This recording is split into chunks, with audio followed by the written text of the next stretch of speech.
It is often said that wars are usually conducted on two main fronts: the battlefield and the sphere of information. Hamas, the Palestinian insurgency group, has until recently maintained a website that serves its organization as a valuable tool to resist physical and ideological offenses against their causes. The web design and interfaces of the Hamas domain are thus a little bit more than templates.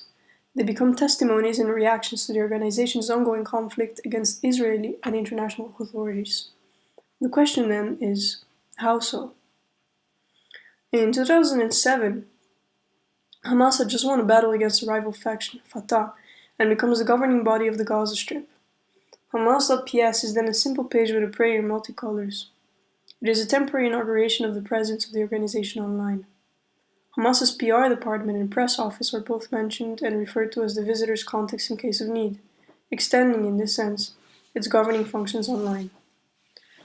Just a month later, on the 4th of April 2007, the Wayback Machine gives us a fractured picture of a new interface. Despite its missing icons, the page appears in a more acceptable format and as part of an initial attempt to grant the organization a more legitimate image as a new governing force.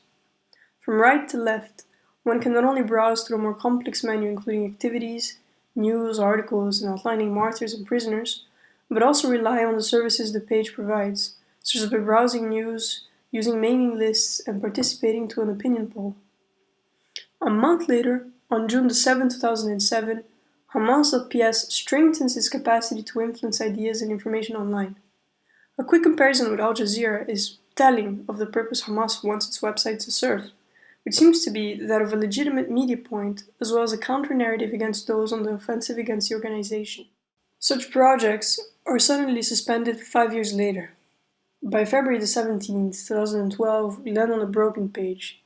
10 days later, on February 27, 2012, Hamas resurfaces online under a new .ar domain and becomes an internal, password-protected page. Due to a powerful Israeli intervention in Gaza, Hamas.ps is left with a single interface announcing it has been suspended. In March 6, 2015, it reappears with its index glitch, this time without the Apache code. Suddenly, in March 22, 2015, on the 10th anniversary of the assassination of its co-founder Sheikh Yassin, Hamas.ps gets redirected to Hamas.ps/AR into a lavish, professional page. The official Hamas stamp centers above a picture of Yassin. The first content a user sees is a list of latest news with, below, a brand new tab with a selection of features in home, enthusiasm, official position, speaking journalists, news, library martyrs, prisoners and editors, exhibition and press agenda. This time there's an entire section dedicated to notable martyrs, their biography and details and their operations. And Hamas memories recall the assassination of Yassin on the 22nd of March 2004. They now have an entire section with latest tweets. They ask users to connect, and they provide their email, a mobile, and a phone number. The change from just 2 weeks later is stark.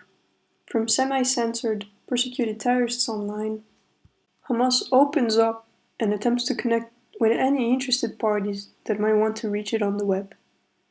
Meanwhile, as the UN declares its intention to take Hamas out of its international terrorist list, Hamas seeks to broaden its audiences, portray itself as a legitimate governing body of the Palestinian territories, and most importantly, open dialogue with its opponents.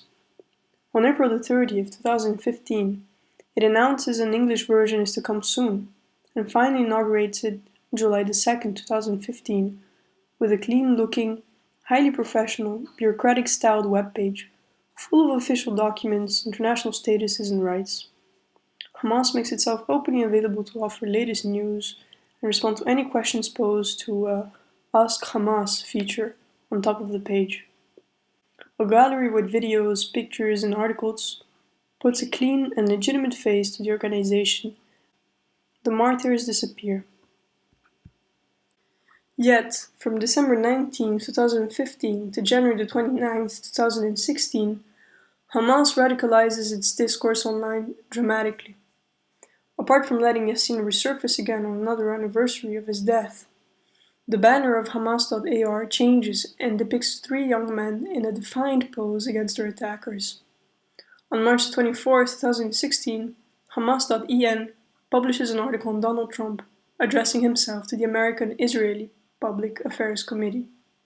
It has, in the course of its development, equally reflected the course of international relations in the Middle East, and certainly leaves us less with a sense of peace than of uncertainty.